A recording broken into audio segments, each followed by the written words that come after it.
Yos nakama, selamat datang di Lifestyle Anime. Akhirnya One Piece Chapter 1117 sudah rilis versi bajak lautnya.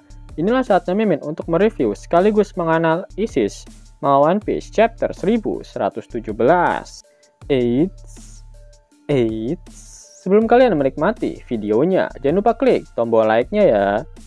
Hayo, udah belum? Like dari kalian akan menambah semangat Mimin untuk memberikan informasi mengenai One Piece pada nakama Oplers kalian. One Piece Chapter 1117 mendapatkan judul Mo, di mana judul kali ini tak dapat dilokalisasikan ataupun dimengerti, karena kata Mo adalah kata-kata terakhir dari pesan Dr. Vegapunk di film panasnya yang sangat kentang. One Piece masih melanjutkan cover story mengenai perjalanan Yamato berkeliling negeri Wano. Kali ini Yamato mencoba menelusuri dunia Yakuza yang terhormat di ibu kota bunga. Yamato soan ke tempat Nekomamushi dan Hyogoro, serta memberikan pelukan boba yang erat pada si kucing oranye barbar. One Piece Chapter 1117 diawali dengan memperlihatkan reaksi dari para bajak laut di Pulau Hachinosu. Terdapat pesan awal dari editor yang bertuliskan, para penjahat yang terbakar oleh ambisi. Terjadi perdebatan antara beberapa bajak laut mengenai pesan Dr. Vegapunk. Jadi ini berarti ada harta karun yang tertidur di dasar laut di seluruh dunia? Baka! Itu tidak berarti seluruh dunia adalah kota emas. Itu 200 meter di bawah. Bagaimana kau berencana untuk menyelam sedalam itu? Kau hanya akan menjadi makanan bagi monster laut. Ketika para bajak laut mengatakan mengenai kota-kota yang tenggelam, diperlihatkan panel yang menggambarkan dasar lautan dengan para putri duyung yang sedang berenang. Obrolan para bajak laut itu pun berlanjut. Nah, sepertinya ada kapal di dunia ini yang bisa menyelam ke bawah air. Dan apakah kau punya uang untuk membelinya? Aku pikir akan lebih cepat jika kau berteman dengan putri duyung. Aku ingin berteman dengan mereka. Terdapat detail menarik yang digambarkan Oda di markas milik Kurohige ini.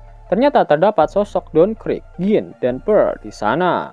Krieg dan Gin berjalan di antara bajak laut lainnya yang ada di latar belakang panel mereka.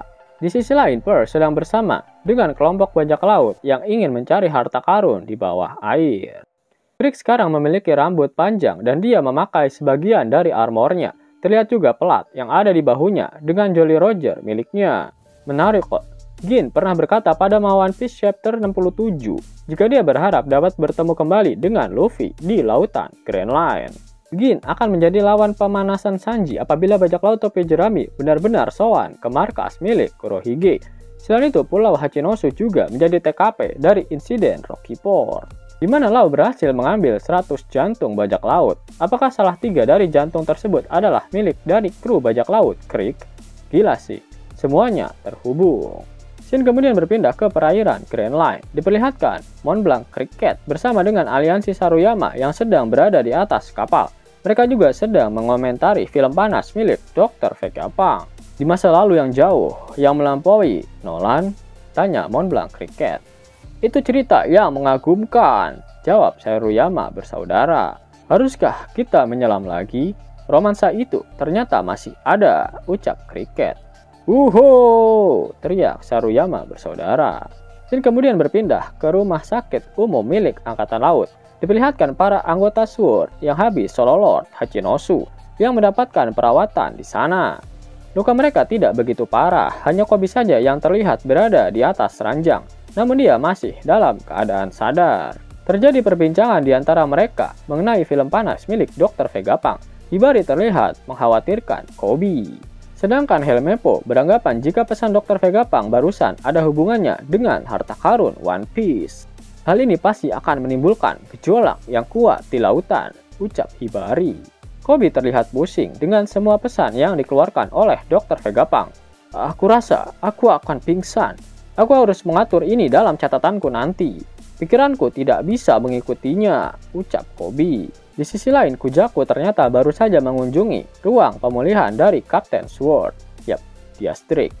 Dikatakan bahwa Drake tidak ingin diganggu untuk saat ini. Tidakkah ini akan mengarah pada kesimpulan yang serius, Prince? Tanya Kobe pada Groose. Tentu saja, respon yang tak terbayangkan mungkin akan muncul, jawab Prince Groose. Itu artinya sekarang giliran kita kan? Ucap Kucaku. Kemudian diperlihatkan di Asterix yang seluruh badannya dipenuhi dengan perban. Dia bersandar di atas ranjangnya sembari mendengarkan pesan Dr. Vegapunk melalui Denden Mushi. Scene kemudian berpindah ke perairan New World. Diperlihatkan Smoker yang sedang mengendarai blower bike miliknya di laut. Smoker bertanya kepada Tashigi melalui Denden Mushi di mana dia berada. Tashigi menjawab dia sedang berada di rumah sakit angkatan laut. Scene kemudian berpindah ke sebuah tempat yang juga sedang nobar film panas milik Dr. Vegapunk. Pesan Vegapunk pun berlanjut. Dia mengatakan bahwa informasi yang dia paparkan memang masih belum lengkap dan terkesan kurang jelas. Namun jika Vegapunk berbicara lebih jauh, itu hanya akan menjadi sebuah spekulasi. Salah satu warga di sana meminta Vegapunk untuk menceritakan lebih banyak lagi mengenai apa yang ditinggalkan oleh Roger di Pulau Laugh-Tale. Ini kemudian berpindah ke Pulau Egghead. Nami melihat jika perisai Frontier Dome sedang terbuka secara perlahan. Usopp mengomentari tentang suara besar yang baru saja terjadi, karena hal itu membuatnya sangat kaget. Di sisi lain, Chopper menyadari jika awannya sudah berhenti meluas. Namun Usopp mengatakan jika kondisinya sekarang sudah cukup karena mereka pasti bisa mendarat ke lautan. Lilith mengomentari tentang banyaknya kapal angkatan laut yang berada di tempat pendaratan mereka. Di sisi lain, Brook mengatakan jika Tongkola sudah siap, sehingga mereka dapat meluncur kapan saja. Semua persiapan sudah siap. Namun Jinbe dan Zoro masih belum berada di kapal, sehingga Nami kembali menghubungi Jinbe. Jinbe berkata bahwa mereka hampir sampai, tapi sekarang Jinbe dan Zoro sedang mengejar monster misterius. Apa? Kenapa kau malah jalan-jalan? Cepat ke sini, ucap Nami. Ini bukan jalan-jalan, monster itu menuju ke arahmu. Berhati-hatilah, jawab Jinbe. Apa? Nami berteriak. Ternyata benar, Kurose Nusjuro sudah berlari mendahului Jinbe dan Zoro. Dan saat ini bersiap untuk menyerang kapal Thousand Sunny. Nusjuro terlihat sangat membagongkan, bahkan kapal Thousand Sunny hanya setinggi kaki dari kuda Nusjuro. Jinbe kemudian memberitahukan pada Nami jika ada sesuatu yang spesial dari hawa keberadaannya. Melihat Gorose Nusjuro yang ingin menebas kapal Thousand Sunny, Lilith, Chopper, dan Usopp sangat kaget hingga bola matanya sampai keluar. Dan Lilith sadar jika sosok kuda liar yang ada di hadapan mereka saat ini adalah salah satu dari kakek Sugiono. Jinbe langsung bereaksi dengan melemparkan Zoro menggunakan teknik barunya, yaitu Fishman Jujitsu, Shoulder Wheel. Zoro kemudian menggunakan teknik baru untuk menyerang Nusjuro. Nitoryu, Sukhavati, Bliss Paradise, Rashomon. Yap, Sukhavati merupakan salah satu nama dari surga di kepercayaan Buddha. Setelah sebelumnya Zoro menggunakan teknik baru dengan embel-embel nama neraka, kali ini Zoro menggunakan nama surga. Nusjuro melirik ke arah belakang dan dengan mudah dia menahan serangan Zoro tersebut menggunakan pedangnya. Dari benturan tersebut terlihat kilatan hitam panjang khas dari Haki Raja. Yap, terjadi benturan Haki Raja antara Zoro dengan Nusjuro. Namun keduanya masih belum melapisi pedang mereka dengan advance Haki Raja. Karena terlihat tidak adanya asap yang keluar dari pedang Zoro, serta serangan mereka masih bersentuhan satu sama lain. Zoro menggunakan pedang Enma dan Sandai Kitetsu. Serta ketika mereka berbenturan, baik Zoro dan Nusjuro sama-sama menyadari jika mereka menggunakan pedang Kitetsu. Sehingga dari pernyataan Zoro secara tidak langsung telah mengkonfirmasi jika pedang milik Nusjuro adalah Sodai Kitetsu. Benturan yang terjadi membuat Zoro dan Nusjuro terpental. Jinbe menangkap Zoro. Nami berteriak memanggil nama Zoro. Namun Zoro meminta Nami untuk segera pergi berlayar menggunakan kapal Thousand Sunny. Karena dia dan Jinbe bisa melompat ke kapal nanti. Scene kemudian memperlihatkan pantai timur laut Egghead. Kapal raksasa Elbaf sudah dikepung oleh kapal perang milik Angkatan Laut. Bonnie mencoba menghubungi Luffy untuk menanyakan di mana keberadaannya. Karena saat ini mereka tak akan bisa bertahan lebih lama lagi. Vice Admiral Hone memerintahkan seluruh Kroco untuk menyerang kapal milik raksasa Elbaf. Tak ada yang legendaris karena kapal itu hanyalah kapal tua dari Elbaf. Tenggelamkan! Teriak Hone. Sanji menyadari jika sinyal komunikasi antara dia dengan Luffy terdapat gangguan, jadi mereka kesulitan untuk berkomunikasi. Namun dari balik kobaran api, Luffy berteriak jika dia hampir sampai dan meminta mereka semua untuk bersiap-siap berlayar. Sanji sadar jika yang berteriak adalah Luffy, sehingga Atlas lega setelah mendengar kabar baik tersebut. Selain itu, Dory dan Brogy juga memerintahkan Oimo serta Kashi untuk siap-siap berlayar. Mendapatkan perintah dari kapten mereka, para raksasa langsung bersiap untuk memutarbalikkan kapal mereka. Para Kroco Marine berusaha agar para raksasa Elbaf tak bisa melarikan diri. Di sisi lain, Vice Admiral Urban menyemangati Kroconya agar tak gentar, karena para raksasa itu hanyalah bajak laut fosil dari 1 abad yang lalu. Diperlihatkan banyak raksasa baru yang merupakan anak buah dari Dory dan Brogy. Mereka mulai menyerang para angkatan laut secara barbar. Beberapa Kroco angkatan laut meminta bantuan kapal perang dari sisi lain pulau, karena di area ini kondisinya sangatlah brutal. Tiba-tiba Vice Admiral Bluegrass datang dengan mengendarai Sea Beast Weapon yang menembakkan sinar laser ke badan kapal milik raksasa Elbaf. Kalian menyedihkan. Kalian masing-masing mengangkat keadilan di lengan baju kalian kan? Jangan menjadi gerombolan pengecut. Kalian semua adalah aktor utama, teriak Vice Admiral Bluegrass yang menyemangati para Kroco Marine. Wah, ada lubang di kapal, teriak Kashi yang melihat kapal mereka berlubang setelah terkena tembakan laser barusan. Tiba-tiba Vice Admiral Dol melompat ke arah Kashi sembari bersiap memberikan bogem mentah yang dilapisi dengan armamen daki. Aku juga akan membuat lubang untukmu, rock and roll blaster, teriak Dol.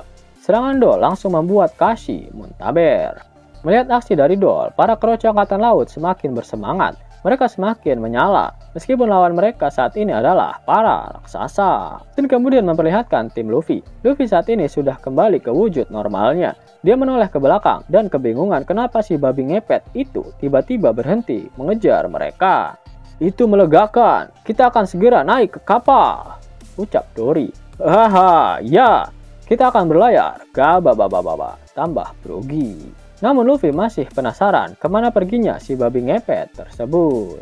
Scene kemudian berpindah. Ternyata keempat Gorosei selain Nusjuro saat ini sedang mengepung robot kuno.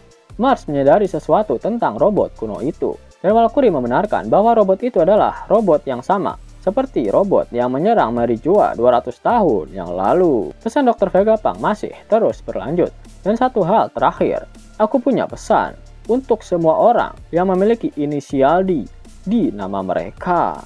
Mendengar pesan tersebut, Valkyrie sangat kesal dan langsung berlari ke arah robot kuno tersebut. Ketika Vegapunk mengatakan kalimat itu, kita bisa melihat beberapa karakter dengan inisial D dalam nama mereka, serta karakter yang memiliki hubungan jasmani serta rohani dengan mereka. Ucap Monkey D. Dragon. Ace, Luffy, ucap Sabo. Luffy-san, wakil Laksamana Garp, ucap Koby. Ucap Kurohige. Kapten, ucap Beppo. Di antara kalian ada Mo, ucap Vegapunk yang tiba-tiba siarannya terputus sebelum dia bisa menyelesaikan kata-kata terakhirnya. Terdapat catatan penerjemah yang bertuliskan Mo adalah suku kata Jepang terakhir yang muncul sebelum pesan Vegapunk terputus. Dan suku kata itu adalah kata yang sama seperti apa yang muncul di judul pada chapter kali ini. Tiba-tiba robot raksasa kuno itu terhempas ke udara oleh serangan Valkyrie dan kemudian jatuh ke tanah. Bagian kecil dari robot itu rusak, tetapi robot tersebut masih dalam keadaan utuh. Sepertinya bagian yang rusak itu adalah tempat di mana Dr. Vegapunk menyembunyikan Dendenmushi streaming miliknya. Sudah, hentikan, Vegapunk! Teriak Valkyrie. Sinyal Vegapunk tiba-tiba menghilang. Orang-orang di seluruh dunia terkejut. Vivi dan Morgan juga terkejut. Wah, itu terputus! Teriak semua orang. Apa yang coba dia katakan? Apakah ada sesuatu yang menghalangi penerimaan sinyalnya? Tanya Vivi. Pada panel terakhir chapter kali ini, York jatuh berlutut sembari berkata, Ike, akhirnya sudah berhenti. Sungguh chapter yang sangat membagongkan. Sebenarnya apa yang dimaksud dengan kata Mo yang diucapkan oleh Dr. Vegapunk sebelum siarannya terputus? Apakah Mokondo? Karena inti dari pembahasan Dr. Vegapunk yaitu mengenai Joy Boy dan senjata kuno yang akan dia wariskan pada generasi selanjutnya. Maka kemungkinan besar Vegapunk ingin memberikan informasi mengenai Will of D, sosok yang memang mewarisi tekad D milik Joy Boy dan juga kekuatan milik Joy Boy. Dia adalah sosok Monkey D. Luffy. Saat ini dia sudah berhasil membangkitkan kekuatan yang sama seperti yang dimiliki oleh Joy Boy, yaitu kekuatan Dewa Matahari Nika. Hanya saja Luffy masih belum menyadari apa arti di itu sebenarnya, di mana Im Sama juga menjelaskan pada Raja Cobra jika para bangsat di saat ini hanyalah seperti cangkang kosong, karena mereka tak mengetahui jati diri dari bangsat di yang sebenarnya. Karena saat ini pesan Dr. Vegapunk sudah terputus, kemungkinan besar rahasia inisial D ini baru akan terungkap ketika Luffy berhasil mencapai Pulau Laftel. Pada akhir One Piece chapter 1117, Oda Sensei tak mengeluarkan kata-kata mutiaranya. Itu artinya minggu depan One Piece tidak libur. Lupa cek Kibrot yang mau lewat ini dulu ya. Ya, penggemar Kimetsu no Yaiba pasti lagi girang nih. Soalnya anime season keempatnya, Hashira Training Arc, sudah bisa ditonton di platform streaming kesukaan kalian. Eits, tapi hype-nya bakalan berasa hambar kalau kalian belum punya ini. Yap, Misfit Society lagi ada pre-order kaos Kimetsu no Yaiba dengan tema Hashira Training Arc. Edisi terbatas loh, ada dua varian hitam dan putih. Kaos berbahan cotton combat yang pastinya adem di badan. Harga pre-order cuma 99 ribuan aja per kaosnya dan dapat stiker gratis lagi. Mau borong kaos One Piece-nya juga ada. Buruan sebelum kehabisan, pre-order cuma sampai tanggal 25 bulan Juni ini ya. Link pemesanan ada di kolom deskripsi ya nakama. Mau dapat uang hingga 50.000 gratis dan bisa langsung ditarik? Buka tabungan di aplikasi Neobank sekarang juga. Karena di aplikasi ini kalian bisa dapatkan banyak uang tunai gratis. Serta banyak sekali diskon-diskon menarik yang bisa kalian dapatkan. Gaskan! Link ada di kolom deskripsi ya nakama. Jos nakama, itulah video review dan analisis untuk One Piece chapter 1117. Jika kalian menyukai video ini, jangan lupa klik like, share, dan subscribe channel ini ya, agar nakama semua tak ketinggalan info menarik seputar One Piece. Arigato.